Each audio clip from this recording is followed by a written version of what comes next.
Le 13 novembre 2024, un événement majeur s'est déroulé à la Maison-Blanche, une rencontre entre le président sortant Joe Biden et son successeur, le président élu Donald Trump. Cette rencontre, survenant quelques semaines seulement après l'élection du 5 novembre, a marqué le début de la transition du pouvoir. Ce fut un moment chargé d'histoire, de symboles et du poids de l'avenir. Les yeux de la nation, et même du monde, étaient rivés sur le 1600 Pennsylvania Avenue. Cette rencontre n'était pas seulement une question de transfert pacifique du pouvoir. Il s'agissait de la résilience de la démocratie américaine, de la capacité à aller de l'avant malgré de profondes divisions. Le monde entier observait comment ces deux hommes, qui s'étaient affrontés si publiquement et si violemment par le passé, allaient gérer ce moment délicat. Les enjeux étaient élevés, l'atmosphère tendue. Le résultat, étonnamment cordial.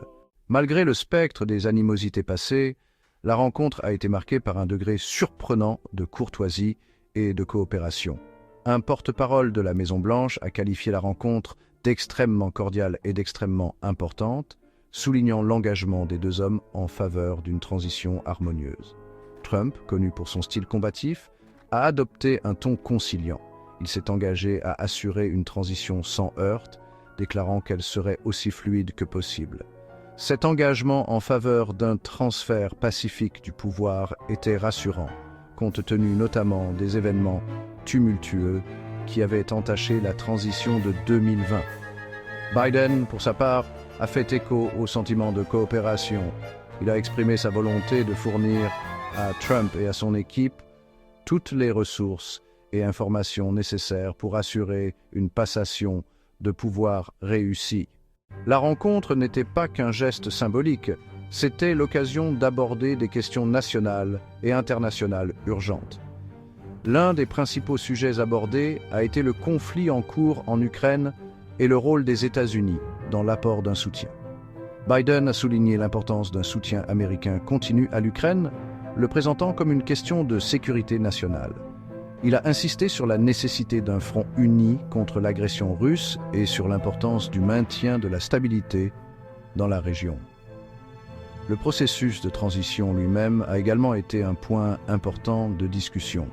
Trump a présenté à Biden une liste détaillée de questions concernant la logistique de la passation de pouvoir, démontrant ainsi son engagement à assurer un transfert de pouvoir fluide et efficace. Cette attention portée aux détails, inhabituelle pour Trump, soulignait le sérieux avec lequel il abordait la transition. Section 4. Un contraste saisissant avec 2020. Le ton cordial et l'esprit de coopération étaient particulièrement remarquables, compte tenu du contraste frappant avec la transition de 2020. Après sa défaite en 2020, Trump avait refusé de rencontrer Biden ou d'assister à son investiture, rompant ainsi avec une longue tradition et jetant une ombre sur le transfert pacifique du pouvoir. La rencontre de 2024 représentait donc un retour à la normale, une réaffirmation des principes démocratiques. Elle signalait une volonté, du moins en apparence, de mettre de côté les divergences partisanes pour le bien de la nation. Ce retour au protocole traditionnel a été salué par beaucoup, tant aux États-Unis qu'à l'étranger, comme un signe de stabilité et de continuité. Section 5. Le retour de Trump et le pouvoir républicain. Le retour de Trump à la présidence après sa défaite de 2020 est un retour politique remarquable. Sa victoire, obtenue malgré la perte du vote populaire, souligne la puissance durable de sa marque politique et les profondes divisions au sein de la société américaine. Le retour de Trump ne concerne pas seulement un homme, il s'agit d'un mouvement.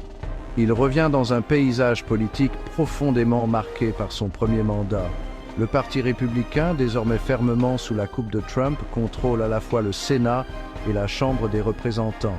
Ce contrôle confère à Trump un pouvoir législatif important, lui permettant potentiellement de mettre en œuvre son programme avec une relative facilité.